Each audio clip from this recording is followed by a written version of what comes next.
नमस्कार. श्री शिवमहापुराण रुद्र संहिता पार्वती खंड अध्याय क्रमांक 12. पार्वतीला सेवेसाठी ठेवावे म्हणून हिमालयाची शिवजींना प्रार्थना. श्री गणेशाय नमः. ब्रह्मदेव नारदांना म्हणाले, हे मुने, परिजनांना आणि सेवक वर्गाला सूचना दिल्यावर हिमालय सुवासिक पुष्पे व उत्तम फळे घेऊन शिवजींकडे गेला. त्याने आपल्या कन्येलाही बरोबर नेले होते. त्याने योग साधनेत मग्न असलेल्या महादेवांना वंदन केले. त्यांना फळे व फुले अर्पण केले. आपल्या कन्येला त्यांच्या सन्मुख नेले व म्हणाला, भगवन, माझी कन्या पार्वती तुमची सेवा करण्यास उत्सुक आहे, म्हणून मी तिला येथे आणले आहे. ती आपल्या 2 सख्यांसह तुमची नित्य सेवा करेल. तुमचा माझ्यावर अनुग्रह असेल तर तिलाही तुमच्या सेवेची संधी द्या. त्याचे बोलणे ऐकून ध्यानमग्न शिवजींनी डोळे उघडले. हिमालयाच्या कन्येचे अवलोकन केले. त्यावेळी पार्वती यौवनाच्या प्रथमावस्थेत होती. तिची अंगकांती निळ्या कमळासारखी श्यामल होती. मुख पूर्ण चंद्राप्रमाणे तेजस्वी दिसत होते. नेत्र विशाल होते. मान अतिशय कोमल होती. कंठ शंखा समान होता. तिच्या कानात तेजस्वी कर्णभूषणे होती. तिचे स्तन घट्ट होते. भुजा मनोहर आणि अलंकारांनी सुशोभित होत्या. उदर त्रिवळींनी युक्त असे होते. कंबर बारीक होती. पाय नाजूक होते. तिला पाहून त्यांनी पुन्हा डोळे मिटले व ते ध्यानमग्न झाले. त्या समयी हिमालयाच्या मनात शिवजी माझी व माझ्या कन्येची सेवा स्वीकारतील की नाही अशी शंका निर्माण झाली. त्याचे हृदय गलबलले. कंठ सद्गतीत झाला.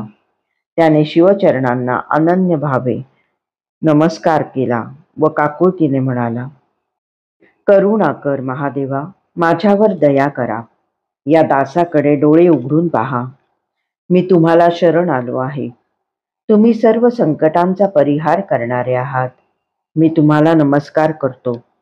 तुम्ही वाणी व मनाच्या पलीकडचे आहात. वेदशास्त्रांनाही तुमचा थांग लागत नाही, तेथे इतरांची काय कथा. तुमची कृपा प्राप्त झालेले भक्तच तुमच्याविषयी थोडे बहुत जाणू शकतात. तुम्हाला शरण आलेल्या भक्तांना भ्रम नसतो. हे नाथ, तुमची कृपा असल्यामुळेच मी भाग्यवान आहे. तुमच्या दासानुदास आहे. तुमचा माझ्यावर निरंतर स्नेह राहो. तुम्ही मला अनुमती दिली तर मी आणि माझी कन्या रोज तुमच्या दर्शनाला येत जाऊ. हिमालयाची विनंती प्रार्थना ऐकून शिवजींनी ध्यान विसर्जित केले. त्यांनी डोळे उघडले व म्हणाले, शैलराज, तू रोज माझ्या दर्शनाला येत जा, पण तुझ्या कन्येला बरोबर आणू नकोस. तिला घरीच ठेव, अन्यथा तुला माझे दर्शन होणार नाही. ते ऐकून हिमालय विचारात पडला. तो म्हणाला, हे महाप्रभू, तुम्ही असे का म्हणालात? ही कन्या तुमची सेवा करण्यास अयोग्य आहे काय? कृपा करून माझ्या संभ्रमाचे निवारण करा.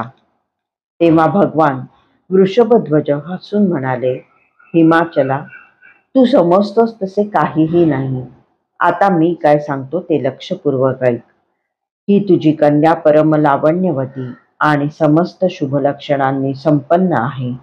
हिला पाहून कोणाच्याही मनात तीव्र विकार उत्पन्न होऊ शकतो.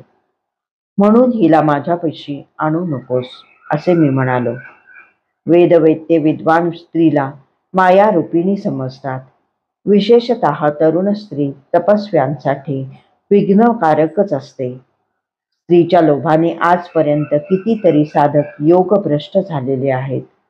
मी तपस्वी आहे, आत्मयोगी आहे, मायेपासून दूर राहणारा आहे. मला तरुण स्त्रीचे काय प्रयोजन आहे? तू तपोनिधीचे आश्रयस्थान आहेस. वेदोक्त धर्म मार्ग जाणणारा महाविद्वान आणि ज्ञानी आहेस. स्त्री सानिध्यामध्ये मनात विषय वासना उत्पन्न होते. उत्तम पुरुषांचे ज्ञान, तेज, वैराग्य आणि तप नष्ट होते. हे मी तुला वेगळे सांगायला नको. तपस्व्यांनी स्त्रियांपासून दूरच राहिले पाहिजे असे माझे स्पष्ट सांगणे आहे. म्हणून तुझ्या कन्येला येथे न आणलेलेच योग्य होईल. महायोगी शंकरांचे ते निर्धाराचे आणि निस्पृह बोलणे ऐकून हिमालय आश्चर्याने स्तब्धच झाला. पार्वतीलाही काय करावे ते सुचेना. अध्याय 12 समाप्त.